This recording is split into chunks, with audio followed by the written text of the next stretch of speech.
morning, everyone. Welcome to today's webinar on revenue recognition, presented by myself and Corinne Siddles. We'll get started in a couple of minutes. We're just going to give everyone just a couple of minutes more to join.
Okay, good morning, everyone. Thank you for joining today's webinar on revenue recognition, presented by myself and Corinne Siddles.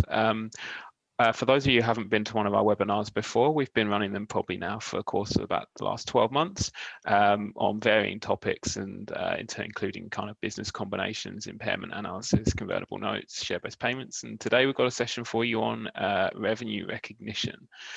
So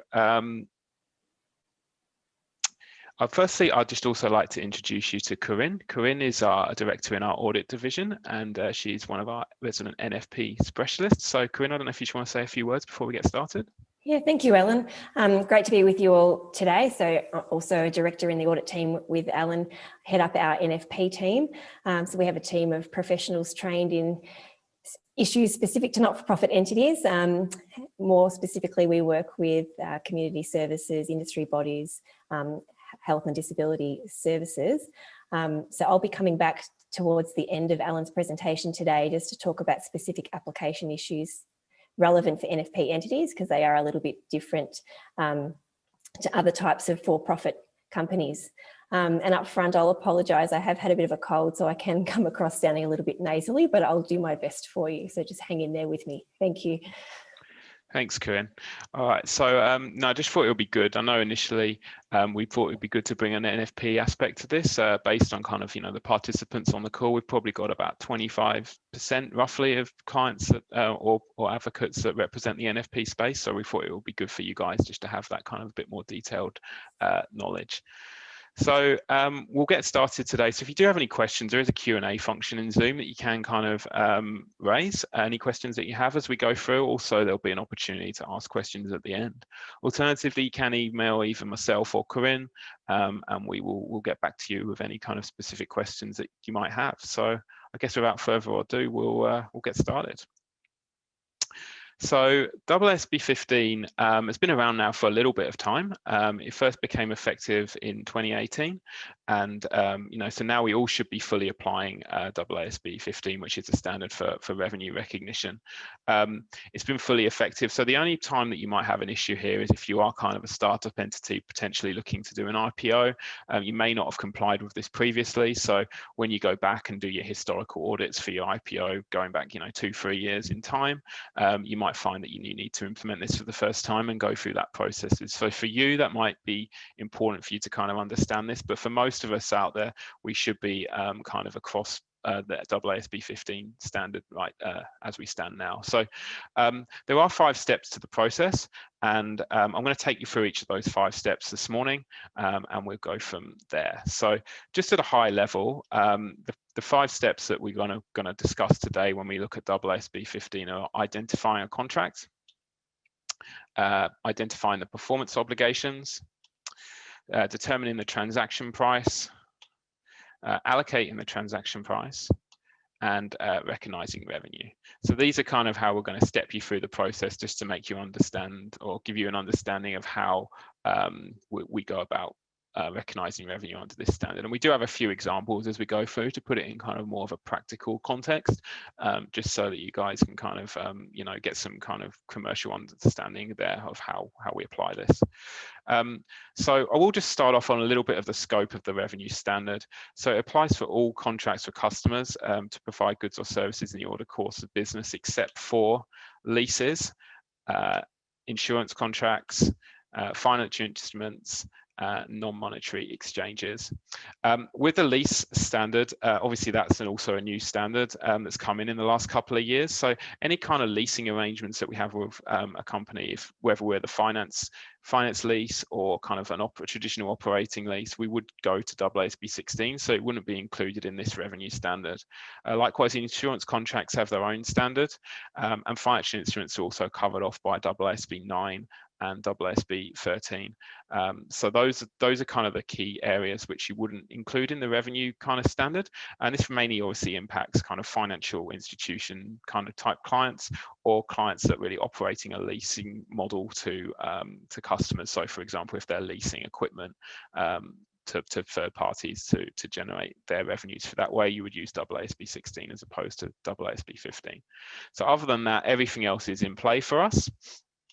So we start off here with a definition of a customer. And I just thought it would be important just to kind of understand what we actually class a customer is.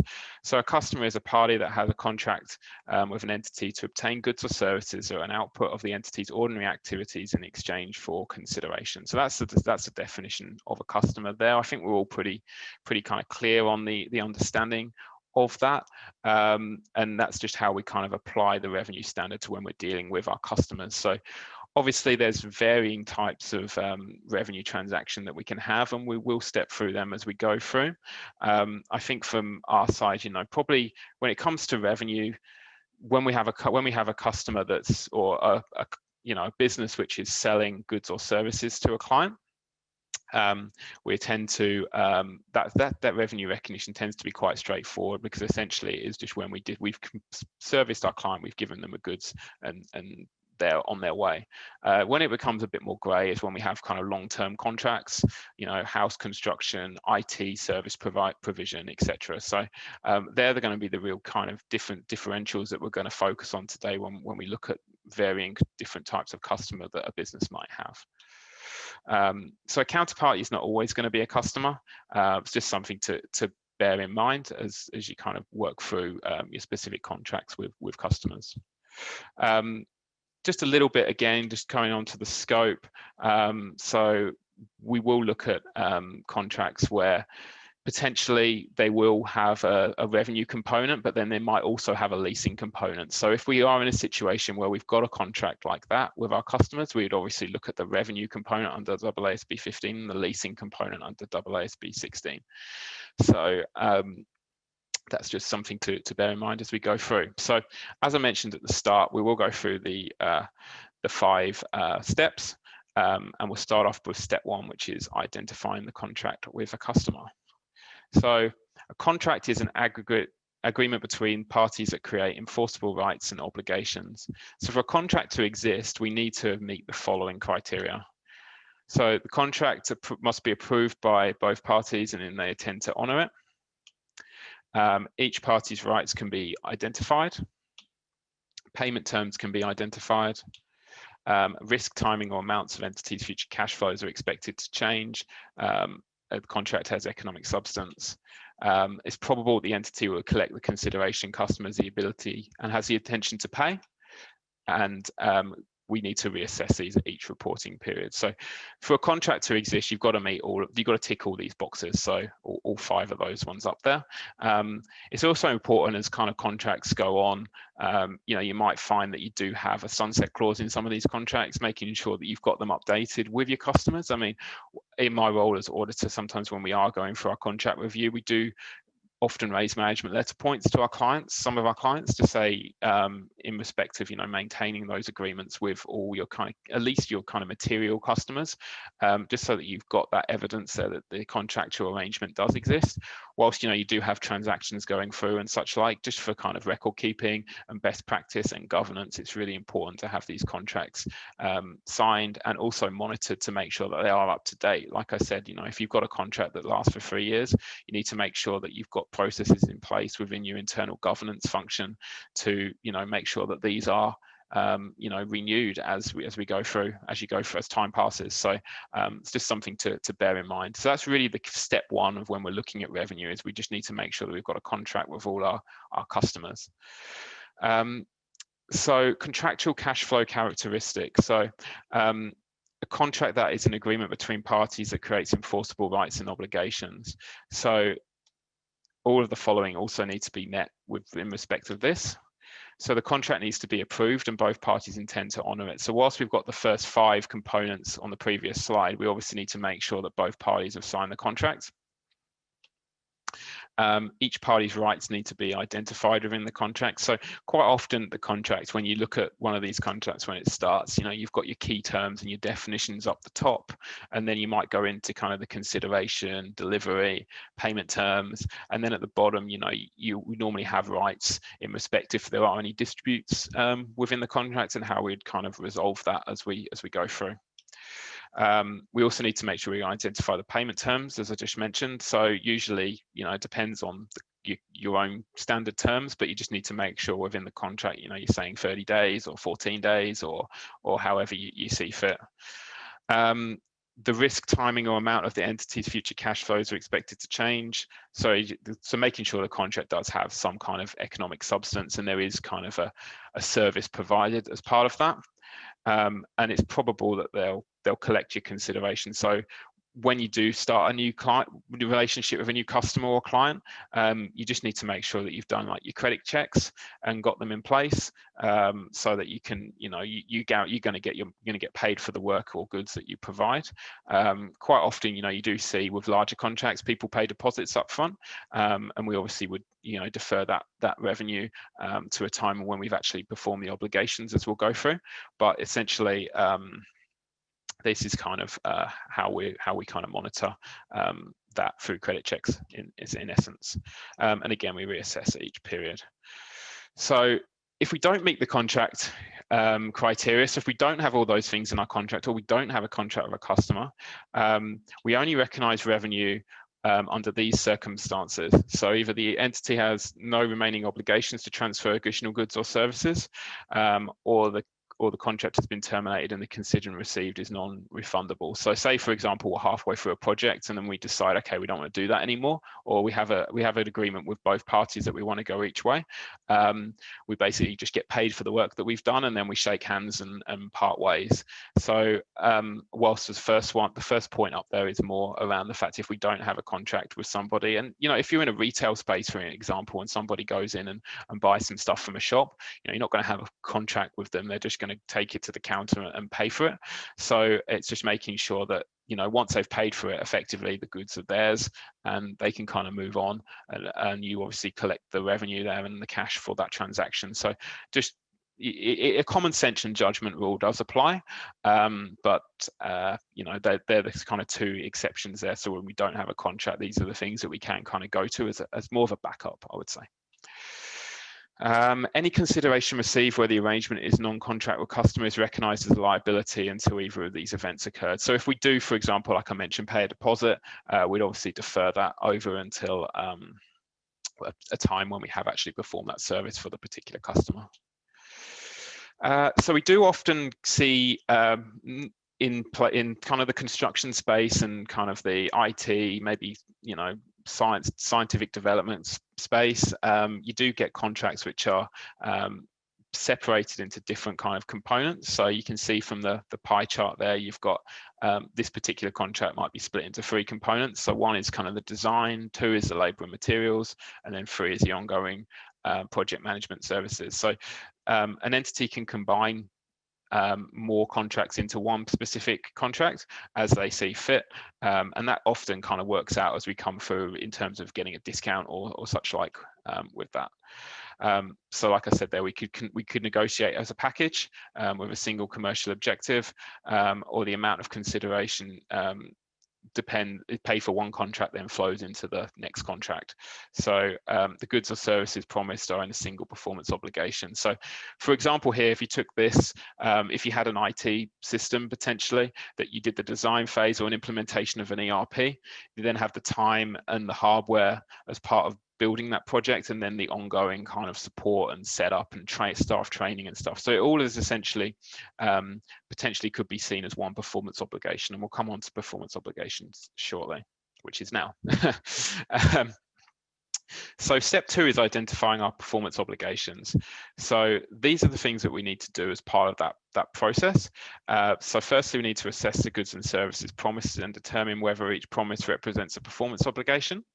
To be a performance obligation, a promise must be a distinct good or service, or a bundle of goods and services, or a service of distinct goods or services that are substantially the same and have the same pattern of transfer. Contracts may explicitly state that the goods or services that an entity promises to transfer, or may contain goods or services that are implied by customary business practices. So essentially what we're looking for here is something that's distinct. We're looking for a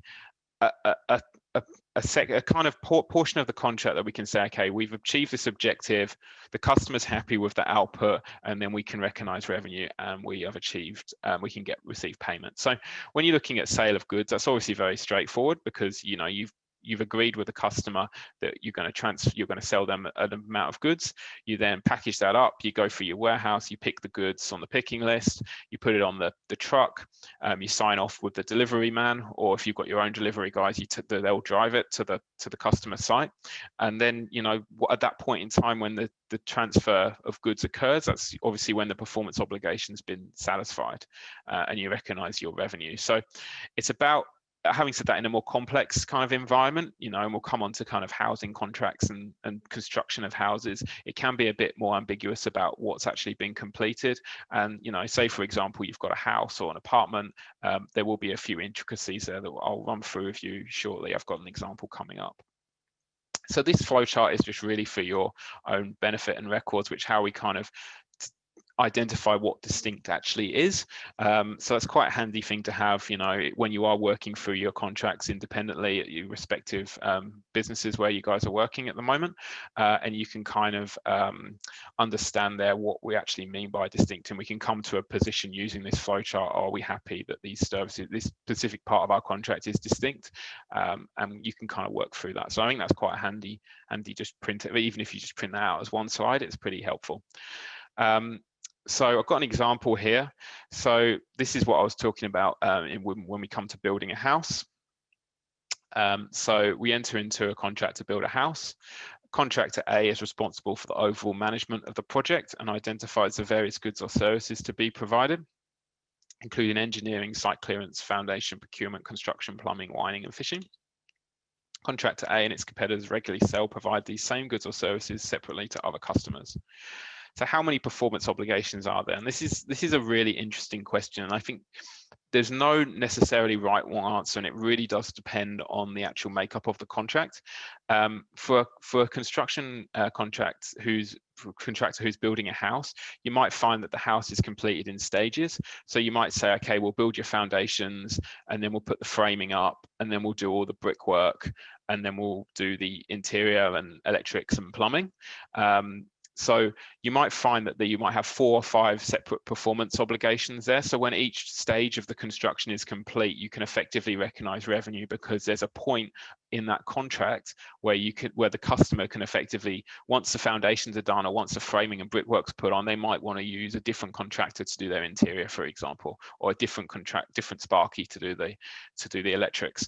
So these are kind of the things that you need to think about when you're building your contract if you are working in one of these industries, just because this is where you can get yourself into trouble. Because say, for example, you have a contract with a customer and we say we're going to build the house, and then they do say, okay, halfway through, okay, well, we don't want to use you guys anymore and stuff. It becomes quite ambiguous on how much revenue you can recognize, how much you can take. What I would say is whilst you were using this housing example, if we moved that to say apartments, I think it would be very harder to say that it's multiple performance obligations, because with an apartment, you're living with potentially a few hundred other buyers and customers that have purchased those apartments off the plan potentially, and you can't really hand over the apartment once the foundations are done for your specific bit, because it's obviously integrated with everybody else. So with apartments, I think it's a bit different, and that you could probably only have one performance obligation, which is effectively just building the whole apartment building. Whereas with a house, I think you can separate it more into separate kind of obligations based on the completion of the house, because you are just dealing with that single person rather than multiple buyers. Right of return. So I just wanted to talk about this. So this was a change, AASB 15. Previously, these kind of discounts and rights of return, they used to go off as an expense, but now we're offsetting all that stuff to revenue. So right of return isn't a separate performance obligation. Until the right of return expires, there is an uncertain number of sales. We don't recognise the revenue for the sales that are expected to fail as a result of a customer exercising their right of return, and potential returns become a component of variable consideration.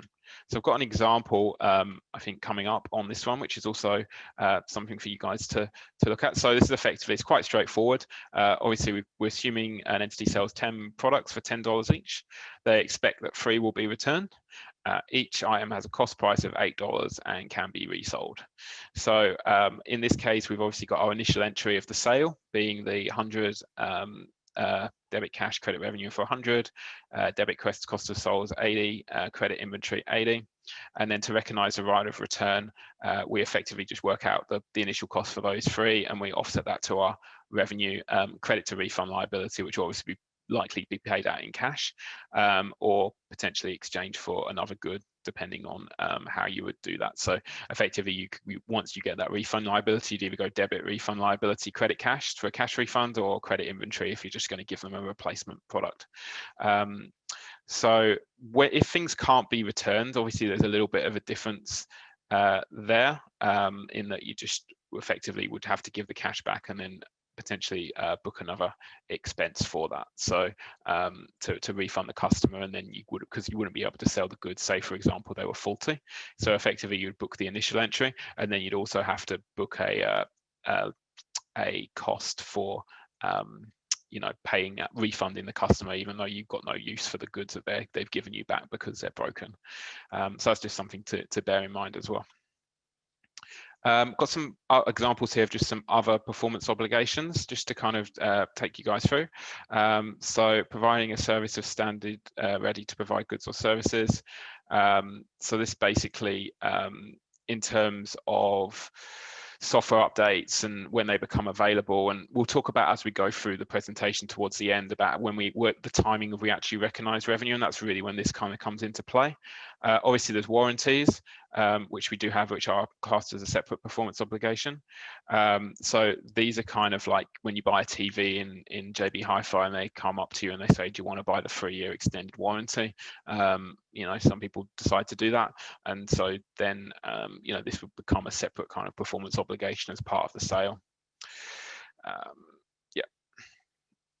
So that's that. So, okay, so just moving on to the next part of this now. So up to step 3.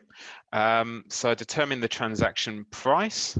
So we've got some overall considerations here. So the amount of consideration that a vendor expects to be entitled to in exchange for the goods or services is effectively our selling price.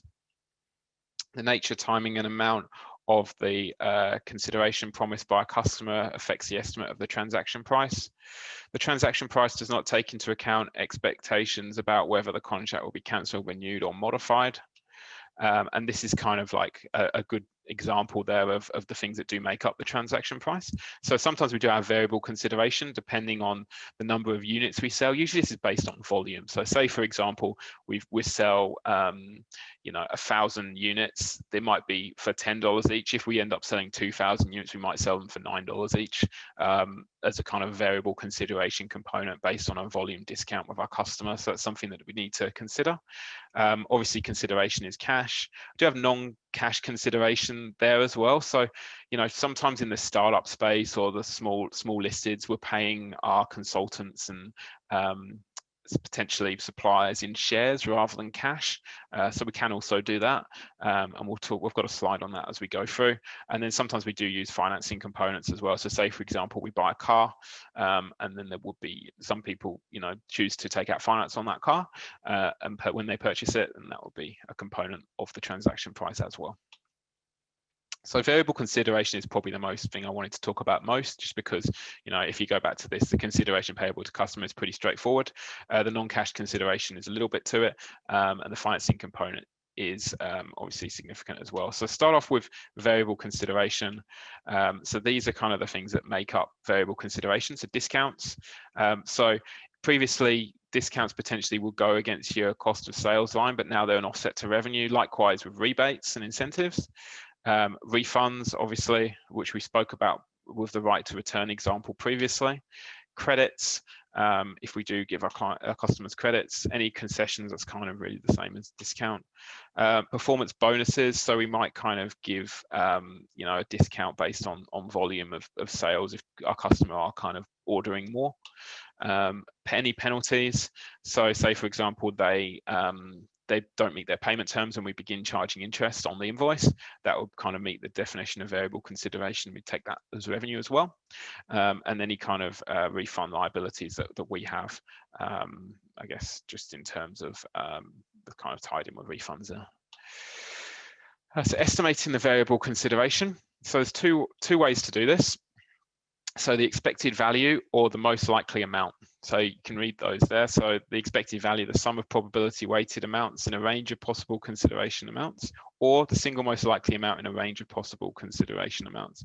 So it depends on how you want to do this. Most of the time I will go with the most likely amount, just because I think that kind of is probably the most, neither of them are going to be certain, but I think it probably gives you a little bit more clarity rather than working out probabilities and weighted average in possible scenarios in the expected value way. So I will go with the most likely amount.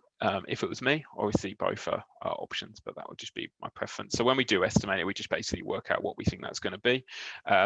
And in terms of discounts and rights of return and refunds, we probably base that on historical kind of what's happened in our business over the last couple of years. You know, how much as a percentage of our total sales, how much has been returned, how much has been you know, given back to us, or how much of it's been faulty. So, you know, you're probably looking at a very small percentage wise, you know, probably less than 1%.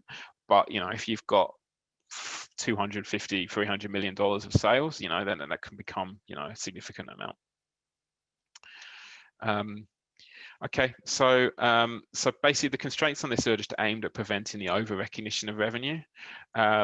So we need to just consider whether it's highly probable that a significant reversal or variable consideration will occur. And that's why I said just go back and base it on what's actually happened over time. And I think that's the most sensible way to approach it. And if anyone does question you on your financials about that, I think, you know, you've got something that you can hang your hat on and say, well, we've done this analysis and this is what we found. So if it's highly probable, exclude the variable consideration.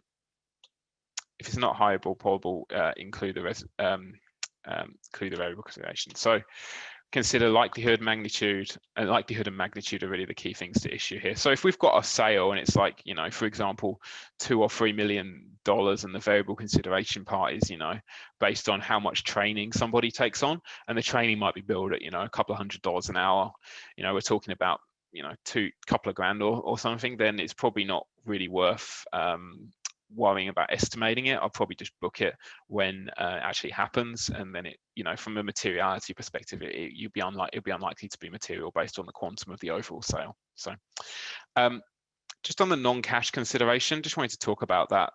I had to mention it briefly in terms of we do assess the fair value here in accordance with AASB 15. So if we do pay 13, sorry. So if we do pay someone in shares, we we should use AASB 13 to determine the fair value. However, if we can't reliably determine the estimated standalone selling price is used. So say, for example, we're a listed company and we pay somebody in shares for a service, we would use AASB 13 and we work out how many shares that we gave to this person and the share price on the date that we gave it to them. And that's effectively our consideration under AASB 13 fair value of how much those shares are worth. Having said that, if we're unlisted and we can't reliably measure our share price at a particular point in time, then we should effectively use a standalone selling price. We'll probably base that on our price list and just basically assume the value of the shares to the value of the service that we've actually provided. So there's a couple of approaches there. So I think for non-listeds, probably go with the second one. And if you're listed, you would just go with the value of the shares on the date that you did the transaction. So yeah, and likewise, people tend to do this when they are startup and they don't have huge cash reserves to help them. So I think we've just kind of yeah, so then likewise, like just with AASB 13, you don't subsequently measure any changes in fair value. It's just important to kind of note that, but that's probably a discussion for the next webinar. So allocating the transaction price. So the transaction price would be allocated across the performance obligations. So there's a couple of ways to do this. So you can basically use the expected cost plus margin approach, the adjusted market assessment approach, or the residual approach. And we can use this based on the best available directly observable price. So I've got a summary here of what these are. So the adjusted market assessment approach estimates the amount the entity believes the market is willing to pay. So when we go back to our diagram here, we can basically estimate for each performance obligation how much we think the market is expecting us to pay for that. With the expected cost plus margin approach, estimates the expected cost to satisfy the performance obligation plus an appropriate margin. So this way we take our margin and we effectively we take our costs and then we add our standard gross margin to that, to each performance obligation. And then the residual approach means that we can basically reliably measure two of them, for example, and then the outstanding amount goes to the next obligation. So I'm just going to go on to the next one. And I do see there's a question there. I will come back to it at the end if that's okay. Just an example here in relation to the allocating of the transaction price. So for example, here we've got a total aggregate contract of 109,000. We've given a discount of 9,000 because they've taken all three services, and then effectively we profile to that discount of about 9% over the total contract. So effectively it gets you back to your 100,000. So rather than charging, say for example for installation, got 14,000, installation we've apportioned there down to 12,844. So that's pretty straightforward. Should be quite easy to understand.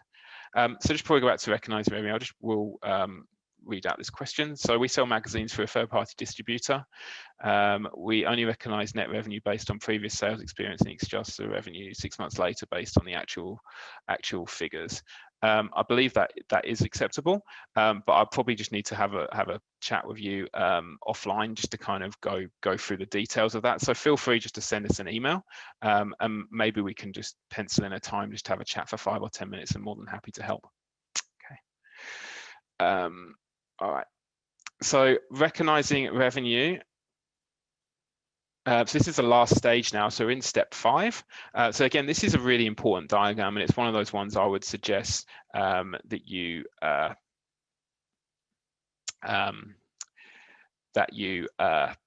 print out potentially and keep handy when you are going through these contract situations. So for example, when we look at transfer of control over a point in time, we basically work through this flow chart and we work out whether we transfer the cost of our revenue at a point in time or over time. So the first thing we look at is, does the customer receive and consume the benefits as the entity performs? If that's at a yes, then we transfer over time. If it's a no, we move to the next step. So say, for example, we take a William Buck audit engagement, for example, and we say, does the customer receive and consume the benefits as the entity performs? It's a no, because, you know, if I'm doing an audit for you, effectively we would only sign off, we'd only really performed our services when we've signed the audit report. So we would say no to that. So we'd move down to the next box. So then the next question is, does the customer control the asset as it's created and enhanced? If I use the example of the audit engagement, again, that would be no. For a yes answer there, I think you could argue that, say, for example, you've got a customer that's engaged somebody to do a system implementation or development of a, you know, medicine or something like that, and the customer's controlling the decision making around that, and effectively we're just hired out as kind of subcontractors to help in the process. That's kind of what we would consider there to be over time. So really, like, if we're using, if all the design and the idea is with us, but then we're just using arms and legs to help us, we're supplying arms and legs to somebody who's got the overall plan, then would be an overtime situation. The answer, the next one there says, does the asset have an alternative use to the entity? So if I go back to the audit example, it probably doesn't, because it's just really one thing that we're doing, and if I sign the audit report, it just has one use, so it doesn't really have any alternative uses there. So if it does have an alternative use, for example, we go back to the housing contract that we spoke about earlier, and we say, okay, so if we finished our foundations and framing and brickwork, and we do have a use for that, and then we can take that on, and we can effectively complete the interior and such like ourselves. So we've completed the first 3 sections. So we just recognize revenue at each section completion at a point in time, and then the rest would just kind of part ways. So that's kind of, and then if I make this even more kind of simpler, if we look at a sale of goods, for example, it says, does the customer receive and consume the benefits as the entity performs? No, because it's in the manufacturing process, goods haven't been received. Does the customer control the asset as it's created or enhanced? No, it doesn't, because it only gets it when it's been completed and sold. And does the asset have an alternative use to the entity? Well, it does, because they can sell it. So for a sale of goods, we're obviously in that control is transferred at a point in time section. If we move back on to the initial argument discussion I was talking about of an audit engagement, and we move into the net box on the right, it says, does the entity have an enforceable right to receive payment for work to date and expect to fulfill the contract as promised? So we're in a yes there, because obviously we're expected, we do our work over time, and we can receive payment for the work we've done to date. So we'd be in a transfer over time there. But sometimes if we don't have that obligation, then we do end up in the control transferred at a point in time. So I think if you do have any kind of ambiguity here, what I would suggest you do is have that kind of phrase in your contract, allowing for payment to be received for work to be completed to date, and that kind of does get you into that point where you can control transfers over time, which is definitely a bit more probably better for you from a financial management perspective, just because you don't want to have lumpy revenues coming through as you go through your financial year. You'd much rather have a steady flow of revenue. So I think that's a nice way that you can kind of get to a point where you can transfer your revenue over time, if you are in one of those situations, by having that statement in the contract that you can receive payment for work completed to date and that you expect to fulfill the contract as promised. So that's just some I guess kind of commercial recommendation there for you. So I've kind of been through this as I've kind of just taken you through the diagram, so I don't really want to dwell on this that one too much, but obviously if you do have any questions on the slides, then feel free to reach out. Again, this is kind of what we've spoken about already, so again, this is a bit more understanding in the slides, but I've kind of just explained that as we've gone through the flow chart. So I guess in terms of just one thing I did want to mention in terms of progress and control transferred over time, we've got the input method and you've got the output method. So again, this is very similar to kind of the what we were talking about previously when we were talking about the allocation of the transaction price in a way. So it's recognizing revenue using the input method on the basis of the entity's efforts or inputs to date relative to the total expected inputs required. So effectively, that's how much effort we've put in as a percentage of the total contract. So say if I'm doing an audit, you know, the planning phase might be 20% of the overall audit, and that's how you kind of measure it. With the output method, we'd recognize revenue on the basis of direct measurement of the value to the customer of the goods or service. So from my side, I would probably, the value to the customer, if I'm doing an audit, is probably not much until I've actually signed, or we've at least been to the, you know, the audit close meeting, we've discussed our findings and such like, and then obviously issued the report. So from our side, we obviously look at the input method, and I think that's probably the most suitable one for most people. But obviously the output method is there if it's something that, you know, you want to look at. So control transferred in point of time. I just want to run through this briefly, and we're getting pretty close to handing over to Corinne. So the control transferred at a point in time. So present right to the payment for the asset. The customer has legal title to the asset. The entity has transferred physical possession of the asset. The customer has significant risk rewards of the ownership of the asset, and the customer has accepted the asset. So that's really summarizing, you know, when we transfer at a point in time, and that just obviously sticks in your mind as sale of goods, essentially, sale of goods, or, you know, short-term services, you know, such as, like, you know, if you go to I don't know, hairdresser or something like that, you get your haircut done, you pay your money, you're good. So, you know, that's just kind of examples there of when we would transfer at a point in time.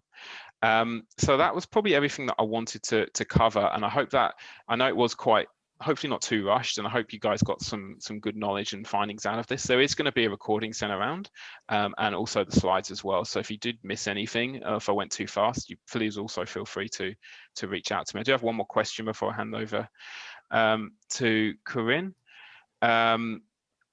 So in the world of subscription, sale of software where the subscription is paid yearly in advance and subscriptions cover the use of the software version upgrade, support and service over the subscribe period. So it would be recognized over the subscribe period. So effectively you'd recognize that over time. So you'd normally have a spreadsheet there which you can map through your process, and it would go over the probably 12 months, I would imagine, that you would do that. So hopefully that answers your question, and I imagine that you're probably doing it all that way already, so hopefully all good. Okay, Corinne, over to you. Perfect, thank you, Alan. So I'm just going to drill down in some areas that Alan's covered off in his presentation that are most relevant to NFP entities. So when we look at NFPs, there's another Australian specific standard that comes into play, being AASB 1058, which is income for NFP entities, and that works in conjunction with AASB 15. So when you're looking at a transaction and you need to decide how to account for it, you first need to look at these two standards and which bucket it falls into, if you like. And the key question we need to ask ourselves is there an enforceable contract? And what are those performance obligations? And I'll say this once, sufficiently specific performance obligations, because that becomes really critical in the discussion. So for example, if we had a grant contract that we were looking at, first, is it enforceable? Probably yes. And then are there those performance obligations in place where we can accurately measure when they have been achieved? Yes, that would be perfect. That would then fall into 15. If they weren't in place, you'd be then looking at 1058, which generally speaking would mean that revenue is recorded as it's received. So normally that would mean it's received up front before activities are actually carried out by that organisation, which then gives you that lumpy income statement that Alan's also referred to, which is not ideal. And many NFP organisations really like their income statement to be presented to reflect the activities undertaken for the year, and they don't want that income recognised up front. So normally we're trying to push as much into 15 as we can, just because the matching principle now gets thrown out the window. So we need to work with what we've got, and we can't necessarily match that income against the expenditure when it's incurred. When the AASB first released these new standards, their feedback was they thought more income would be able to be deferred under 15. However, from our experience last year, which was the first year these standards came into play, it's actually been really difficult, and a lot more is actually being pushed up front through 1058 is what we've found. So I think depending on your organisation and what your objectives are and how you like to present the activities of the organisation, you need to be very careful with how your funding contracts are drafted. It's a little bit of a catch-22. You might like to have a little bit more flexibility with how the monies are spent and how you report those outcomes. But that would mean you're probably falling in the 1058 bucket. But if you really do have those strong performance obligations that you can measure against, you'll be able to defer that and amortise it over the income statement over the life of the project, but then you are really stuck into the types of ways that you can spend those money. So it's a bit of a choice and a negotiation process, I guess, with your funders as to how these agreements are structured. So if we just move across to 1058 now, so the core of this standard really is that it requires revenue or the benefit received to be recognised at fair value. And we need to go through these 5 different areas and work through if there's anything else to be recognised before we take up the income. So if you received a benefit, is it a contribution from the owners? Is it revenue under a contract under AASB 15? Is it a lease, a financial instrument or provision? You record those assets or liabilities, and then the residual then is taken up as revenue. So if we think back to the new leasing standard when that was being released at the same time as this standard, before the AASB released their exemption to fair value leases, an organisation could have been in a position where they were taking up a peppercorn lease, say at the nominal amount of $1, would then need to fair value that, and the difference between the $1 and the fair value of the lease would then be required to be taken up as revenue. So that's where that fair value and income recognition came from with that leasing standard. So it's all driven from this 1058. And for example, if you received assets or donated inventory to your organisation, same thing again, you would recognise that asset and then take up the fair value of that as a revenue. Thank you, Ellen. And then quickly, just on volunteer services, because I've had a few questions on this recently. So for government organisations, if you can measure it reliably and it's a service that you would otherwise have had to have purchased, you do need to take these up in the financial statements. Any other non-government organisation, it's an accounting policy choice. So if you can measure it reliably and you would like to disclose that in your financial statements, you can. If you do go down that road, I would strongly recommend that your accounting policies in your note 1 are very clear to say that's how you are accounting for your volunteer services, because it's probably not standard, but it certainly is something that you could look at doing if you wish to fully recognise the benefits that your organisation were receiving. So the core of what I'd like to discuss with you today is really drilling down into what are specific performance obligations. That really is quite grey, and it has taken us a lot of time in the last year working with our clients to drill down into exactly what is sufficiently specific. And it really comes down to, you need to be able to identify when it's been achieved. So you'd normally be looking at sort of how many service hours delivered, how many families have been supported, how has the program been implemented. So you have to be able to look at it as if it's a SMART goal. There's no point setting a goal if you can't measure it and keep yourself accountable to it.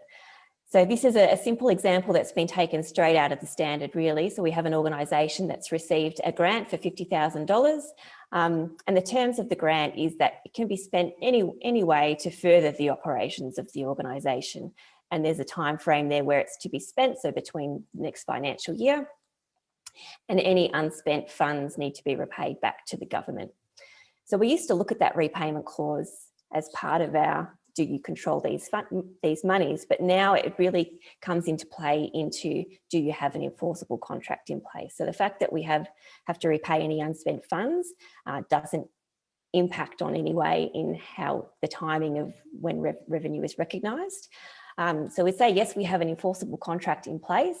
And then step 2, What are those performance obligations? So in this scenario, you're really looking at, we're just furthering the operations of the organisation. So it's really just being put into a pool of funds to be used for administrative services and any other expenditure that the organisation was going to be incurred. So that's not specific enough for us to say when this $50,000 has actually been spent. So we would say this falls under the 1058 bucket, and therefore that $50,000 needs to be recognised up front, regardless of when those activities are actually undertaken. And just to quickly cover off on revenue streams, such as maybe donations or bequests that an organisation might receive. In those scenarios, you would say that there is no enforceable contract in place. And certainly no performance obligations. So the nature of a donation is normally that someone provides you those funds or a benefit, and that's the end of the transaction. There's no other obligation on you to report back to them. Therefore, donations are typically always recognised upfront upon receipt. So the next example is very similar, except we've tweaked it slightly here with when we look at the obligations embedded in the contract. So it actually specifies what eligible expenditure is. When the activities need to be undertaken, there's an acquittal that needs to be submitted semi-annually along the journey, and then again, unspent funds must be repaid at the end of the project. So in this scenario, we're making a few assumptions here, but we would say that the fact that the contract specifies what eligible expenditure is, that is enough for us to measure against. So we would say it ticks the box for yes, we've got a contract in place. Yes, we have specific performance obligations, and therefore we can account for this under AASB 15. And as such, we would then defer the revenue or take up a contract liability until those performance obligations have been met. And then we would amortise that contract liability to the income statement as they were being met. If you just want to scroll down, Ellen, I'll just check there's nothing else in that example to discuss. No, so that's the gist of it on that one. Thank you. This is just a real life example, one that we had last year. So an extract of a grant agreement, and one that we needed to determine whether the performance obligations were sufficient enough. So this was a contract that I think was rushed through pretty quickly. So temporary viability support due to the COVID pandemic. So the grant is to assist the organisation facing its short-term financial difficulties to enable them the continued provision of employment opportunities for people with a disability, because that's the business that they were in. The grant to be spent in accordance with the eligible activities as stated in the application, and then it has a list there of areas where the grant funds cannot be used. The next slide there is another extract of the same agreement where it says performance obligations are not applicable. So that's not great from our perspective when we're looking at a contract. We would like to see a little bit more detail in there.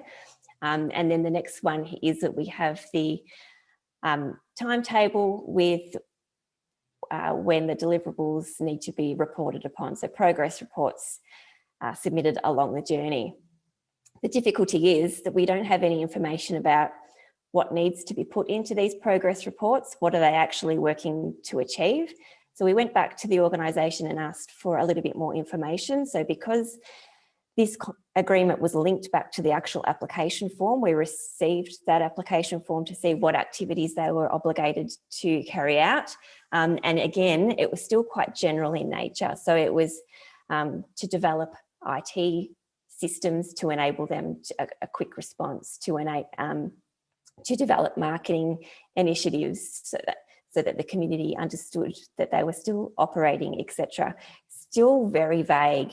We would really need a lot more detail in, we will, for example, contract an IT person who was going to deliver X, Y, and Z by 31st of December, or we will employ a marketing coordinator and we want to see this many hits coming through our webpage to evidence the fact that we have increased our profile because of these funds that we have received. There was none of that. So as a result, we determined that this fell into 1058, and as a result, These grant funds were recognised in the accounts last year at June 2020. And as you can see, all the activities have been carried out in this financial year. So there really is that mismatch there. But unfortunately, that's the level of detail that these contracts need to go to enable you to defer your revenue under 15. And it has caused quite a bit of grief across the industry from my experience, with people getting in their heads around exactly how much they need worked into these contracts. And just finally here, another quite simple one, if we're looking at a membership-based organisation. So this one's specifically a golf club, but it could be any type of organisation. So this one, they need to have an entrance fee paid in advance of paying their membership subscriptions to enable them to play at the golf club. And 1015 requires, as good or service is exchanged as a result of the funds transacted. And you would say that in this case, the entrance fee isn't actually providing the person with any benefit. It's actually the membership fee that enables them to play golf. So that $10,000 needs to be spread over the average life of a membership. So you need to look at what are on average, how many years does a member stay with the club for? And then that entrance fee is amortised over that time period, in this case being that $2,000 over 5 years.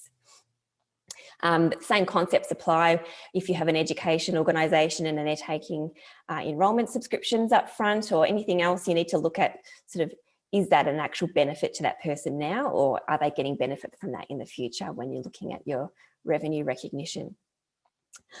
So they're the key concepts that I wanted to raise with you. Just in addition to those ones, not quite as common, but if you are carrying out research activities, the accounting standards do have specific guidance on do you have a contract and how you achieve those performance obligations in research funding agreements. So I'm happy to share that with you if you find yourself in that situation, but I'm happy to take any questions you might have on that one. Thank you. Thanks, Corinne. Hopefully that kind of gives you guys a bit of an overview from an NFP perspective as well. So that kind of concludes everything that we wanted to speak about today. So on behalf of myself and Corinne, really appreciate you guys joining. If there are any questions subsequent to the session today, please feel free to send either myself or Corinne an email, and we can come back to you in due course. Also, as I mentioned, there will be a recording and slides distributed.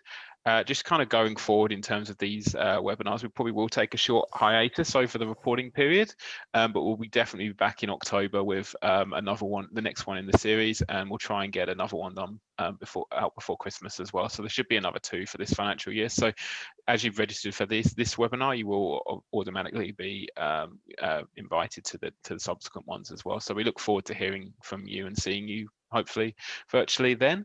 And on top of that, if there are any topics that you guys are really keen to learn about, please feel free to send me an email and we can factor that into the planning for the next series of webinars in the second half of the year. So on behalf of myself and Corinne, thank you very much and have a great day. Thanks everyone.